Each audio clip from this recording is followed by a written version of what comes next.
म्हणणं झालं की मॅडमचा काय गैरसमज झाला असेल, गैरसमज वाक्याच्या पुढचं गैर काढलं तर फक्त समज राहतो, तो समज तुमचा झालेला आहे. आपण चर्चा करू, आंदोलन करू नका म्हणून लादे साहेबांनी मॅडम बरोबर सकारात्मक चर्चा घडवून आणली. मॅडमनी ते कबूल केलं की जाणत्या अजाणतेपणे तोंडातून शब्द गेला असेल, मात्र विशालभाऊ कांबळेंचं मन दुखवण्याचा किंवा रिपब्लिकन पार्टी त्याला कमी लेखण्याचा माझा कुठलाही उद्देश किंवा हेतू नव्हता.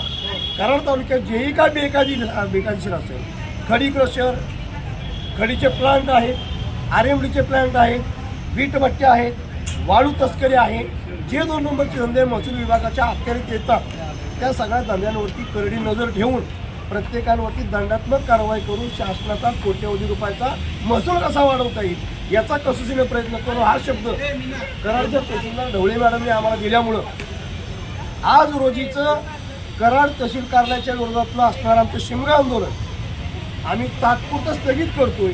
आम्ही पूर्ण तयारी आलेलो आहे.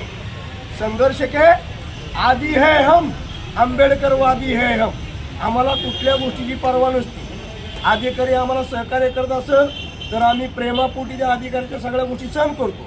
पण जेव्हा अधिकारी आम्हाला इतर संघटनेसारखं चिरीमिरी जर तोलत असेल तर अधिकाऱ्याबरोबर सुद्धा त्या पद्धतीनं चालण्याची धमक रिपब्लिकन पार्टी बेंचर ठेवती. लादेसाहेब आज खळखट्याक करायचं त्या हेतूनच आरपीआयची टीम करण्यामध्ये उतरली. मात्र आपल्यासोबत झालेल्या चर्चेच्या अंती आणि तहसीलदार मॅडमने दिलेला शब्द विशाल भाऊंना मी आज आदेश देतोय, युवक जिल्हाध्यक्ष म्हणून 1 महिन्यात तुम्ही कराड तालुक्यामध्ये लक्ष केंद्रित करायचं. या ठिकाणच्या बेकायदेशीर वीटभट्ट्या येतात, बेकायदेशीर दारू धंदे येतं, बेकायदेशीर वाळू ठेके येतं, खडी क्रशर येतं, खडीचे प्लांट येतं, आरएमडी प्लांट येतं, अधिकृत किती अनधिकृत किती याची डिटेल्स माहिती घ्यायची.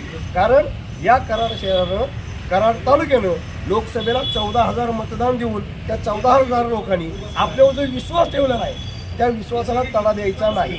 ही जबाबदारी तुमच्या आमच्या आहे. प्रशासनाला हाताशी धरून, तहसीलदार मॅडमला इथल्या कार्यालय हाताशी धरून कराड तालुक्यातले 2 नंबरचे जेवढे धंदे आहेत 2 नंबर धंदावाल्यांनी मस्तीत आणि माझात राहायचं नाही.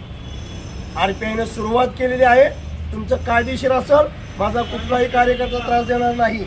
तुम्ही आमदार खासदाराच्या नावाखाली, मंत्र्या संत्र्याच्या नावाखाली जर बेदखलपणे बेकायदेशीर कुठली कामं करत असाल तर रस्त्यावरचे आमदार पण आम्हीच आहे, रस्त्यावरचे खासदार बी आम्हीच आहे. पोलीस चौकी आणि कोर्ट आमच्या पाचवीला पुजलेला आहे. त्यामुळे 2 नंबरवाल्याने बी जरा कान उभे करून ऐकायचं आहे.